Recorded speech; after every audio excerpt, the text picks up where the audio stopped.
Это чудесная девочка, знаменитая этническая казашка из Монголии Айшолпан Нургаиб-кызы. Мир узнал о девочке, которая занимается охотой с ловчими птицами после фильма «The Eagle Huntress».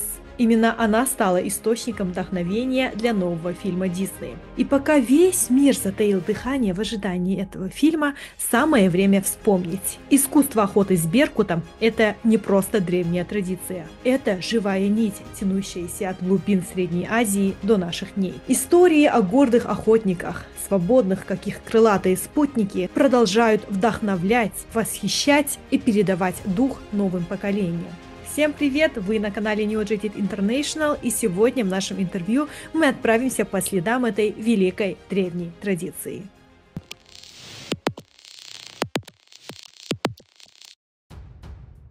Байтақ даламыздың тылсым тарихы қойнауында қаншама өнер жасырылған. Сол өнерлердің бірі құсбегілік. Нақты айтатын болсақ, бүркітшілік. Қазақстанда бұл өнер бүгінде қалай сақталуда? Жалпы құсбегілік өнерінің, бүркітшілік өнерінің тарихы қайдан бастау алады?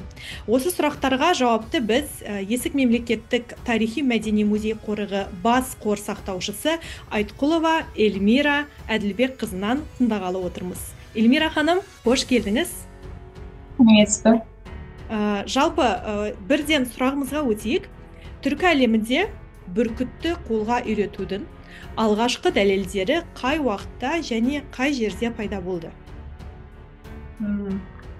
Енді тарихи деректерге сүйенетін болсақ, жалпы құсбегілік өнердің таралуы, жалпы пайда болуы, ол біздің заманымызға дейінгі 5-4 ғасырларда белең алған, және таралу аймағының өзі Орта Азия далалары мен Алтай тауларында деп есептеледі.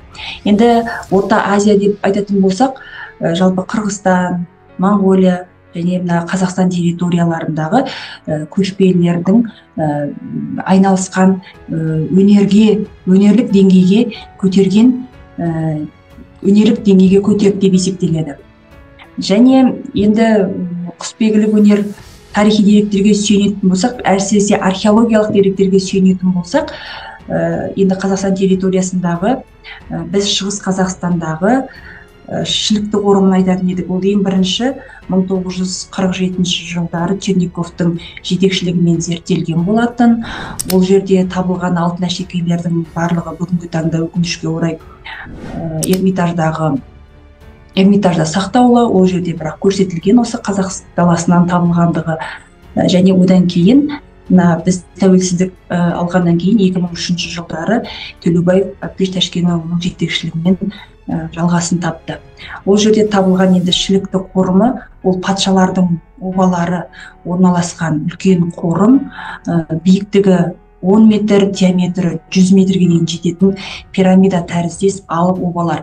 Ол жерде патшалар жерленгеннен кейін әлбетте алтын әшекейге толы, өкінішке орай тоналған болғанымен де осындай көптеген алтын әшекейлер аң стилінде, соның ішінде құс бейнесіндегі алтын әшекейлер көптеп кездеседі. Мысалы, бір сол шілкіде табылған бір әшекейді алып қарайтын болсақ, ол жерде бірнеше аңның бейнесі топтастырылған. Мысалы, бір қараған кезде адамның бет пернесі маска іспеттес көрінеді, мән беріп жақынырақ қарасаңыздар, ол екі таутекенің түйісіп тұрған сәтін көруге болады.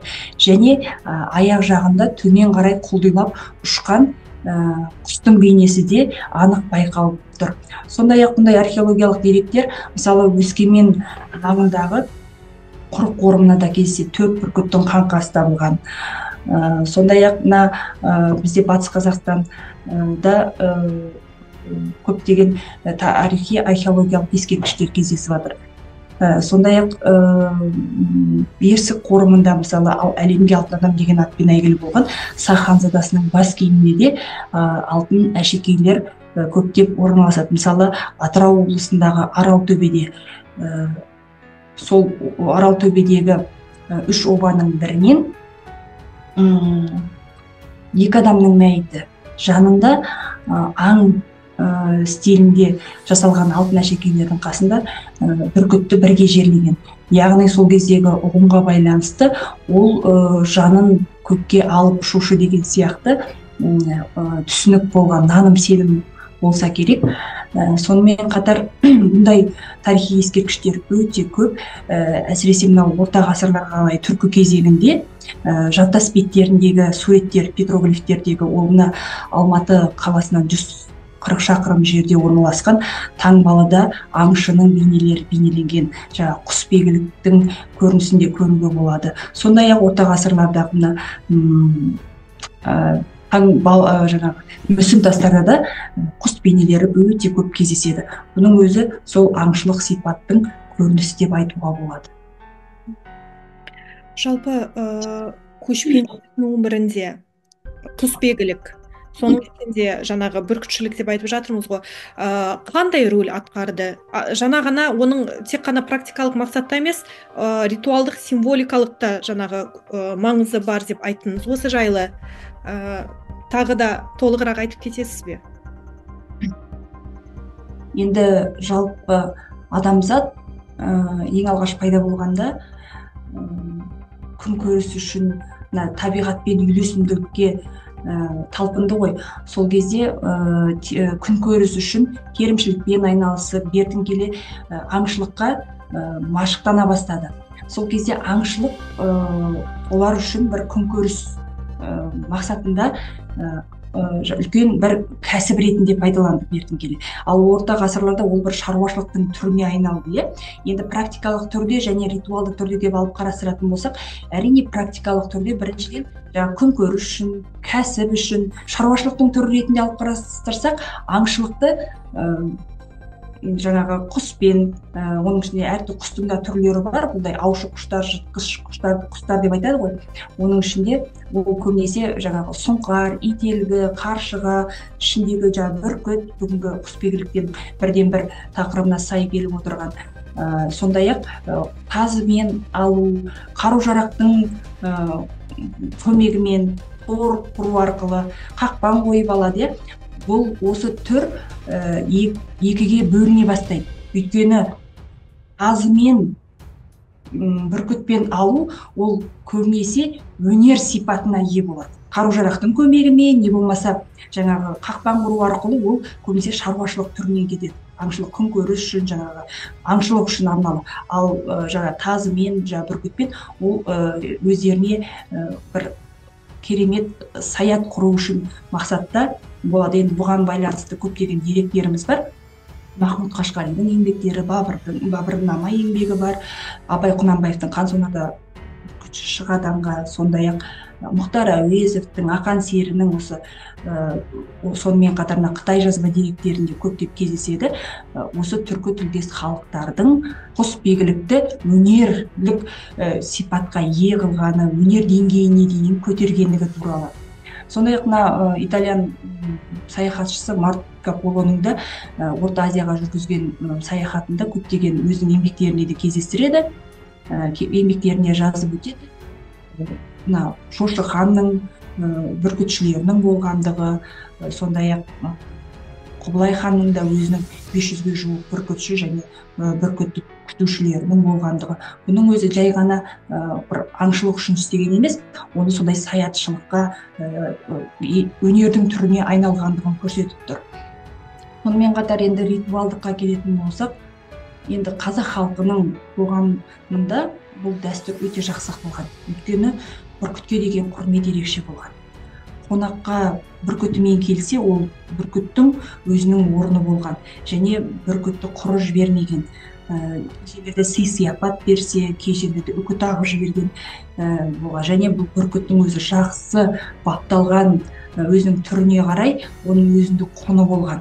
Қазақ даласында кей бүркітті 9 түйеге дейін сатып алуға сондай жағдайлар кездескен. Енді бүркіттің ерекшеліктері ол өзіне тән қасиеттері де бар бүркіттің. Соған байланысты қазақ қоғамында бүркіттің өзінің орны оң жақ деп берілген, үйдің сыртында оң жақта өзінің тұғыры тұрған. Ол тұғырға адам отырмаған. Және осы бүркітпен ауру адамдарды аластаған, үйде жын шайтан болмайды деген наным сенім болған. Бүркіттің қауырсынның өзіне өзін жастықтың ішіне салып қойған. Себебі осындай ауруларға шипа болады, ем болады деген сенім болса керек. Және бұл бүркіттің бір ерекшелігі қазақ қоғамында бүркіті өлген жағдайда бұл бүркітті қалай болса солай әр жерге көмбеген, арулап құйрығына, қанатына май жағып, ақ матаға орап, адам баспайтын жерге барып жерлеп отырған. Және сол бүркіті өлген адамға барып қайғыра көңіл айтылған осындай деректер кездеседі бізде. Жалпы Қазақстанның туристердің көп жүретін аймақтарына барған кезде міндетті түрде бүркіт көреміз, бүркітпен суретке түсеміз. Жалпы осы Қазақстанда бүркітшілік дәстүрі қандай күйде? Дәстүр ретінде емес, осындай бір кәсіп ретінде, шаруашылық ретінде қайта жанданып жатыр ма деп айта аламыз ба? Енді бүркітшілік, құсбегілік, енді алғашында сол күнкөріс бағытында болса, кейін бертін келе ол шаруашылық деңгейге көтерілгенмен бүгінгі таңда өнердің, спорттың бір түріне айналып тұр деп айтсақ болады. Өнерлік деңгейге көтерілген, ол әрине жалғасын таба да береді. Өйткені ұрпақтан ұрпаққа жалғасып насихаттау, дәріптеу жұмыстары жүргізіліп жатыр. Ең бірінші 1998 жылы осы Салбұрын салтанаты мерекесі ұйымдастырылған болатын. Ол жерде өздерінің жаңағы құстарын қалай баптағаны туралы әртүрлі іс-шаралар жасалады. Сонымен қатар бізде көптеген, мысалы Қарағандыда, сол Қарағанды университетінің маңында құсбегілер мектебі ашылған болатын. Біздің осы Алматы облысы Еңбекші Қазақ ауданында, Нұра ауылында Жалайыр Шора құсбегілердің пірі деп айтамыз ғой. Сол мектептің жанынан республикалық музей ашылған. Оның өзі бір үлкен насихаттау жұмыс шара деп ойлаймыз. Және 2004 жылы Бүркітшілер Федерациясы құрылған. Бұл Бүркітшілер Федерациясы Қазақстан Республикасының ұлттық спорт түрлерінің қауымдастығына енген. Және осы федерацияның жоспары бойынша жыл сайын әртүрлі саяп, салбұрын, бүркітші, құсбегілер сынды осындай көптеген турнирлер, чемпионаттар өткізіліп отырады. Енді бұндай насихаттау жұмысын біздің Есік музей қорығыда жүргізеді, жалғастырып жатырмыз. Біз 2014 жылы 14 ақпанда Қансонардың падишахы атты құсбегілік өнерге арнап көрме ұйымдастырған болатынбыз. Бұл көрме Есік музей қорығының этнобұрышына айналған. Енді ол жерде жаңағы мен жоғарыда айтып кеткен Шілікті, Аралтөбе, Берел қорымы, сондай-ақ осы Есік қорынан табылған алтын әшекейлердің фотосуреттері, жаңағы таңбалы тас, сондай-ақ әртүрлі мүсін тастардың бейнелерін, фотосуреттері қойылған. Және осы бүркіттің тұлымы деп айтамыз ғой, және салбұрын саятшылыққа шыққан кездегі керек жарақтары мен қатар бүркіттің құрал саймандары орналастырылған. Әрбір келген келушіге бізде мүмкіндіктер өте зор, соны өз көзімен көруге, бүркіт туралы көптеген қызықты аңыз әңгімелерді естіп танымдық танымдықтарын арттыруға. Және енді біз сақ кезеңін зерттеуген, ерте темір дәуірін зерттейтін болғандықтан, әрине құс сол кезде өте ерекше мәнге ие болған ғой. Тәуелсіздік, еркіндіктің символы болған. Яғни байырғы осы территорияның тұрғындары еркіндікке ұмтылған. Енді осы құстардың көп бейнеленуінің өзі бір ешкімге ешқашан тәуелді болмағандығын да көрсететін сияқты. Енді бұл осы дәстүр жалғасып, өздеріңіз де көріп тұрсыздар, біздің ұлттық нышанымыздың рәміздерімізде де осы еркіндіктің символы ретінде құран құс туымызда бейнеленген. Сол себептен құсбегілік өнерде бізде ешқашан ұмытылмайды, жалғасын тауып, ұрпақтан ұрпаққа жалғасады деген сенімдеміз. Бүркітшілік түркі халықтарының арасында қазақтардан басқа қандай халықтарда кездеседі?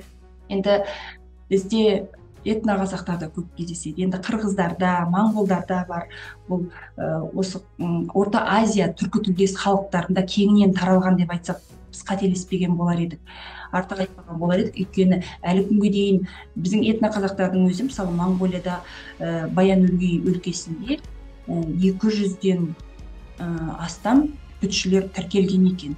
Сондай-ақ мына Қытай Халық Республикасындағы қазақ қандастарымызда да осы бүркітшілік жалғастырады. Мына Қырғыз өлкесінде де өте көп жаңағы бүркітшілікпен айналысатын құсбегілер өте көптеп кездеседі. Жалпы бұл сол кезде Орта Азияда бастау алғаннан кейін, бұл әр сол түркі тілдес халықтардың қанында болғаннан кейін, ол ешқашан ұмытылмайтын дәстүр. Бұл өнер бәрібір қанына сіңіп қалғаннан кейін жалғасын табады, ешқашан ұмытылмайды деп ойлаймын.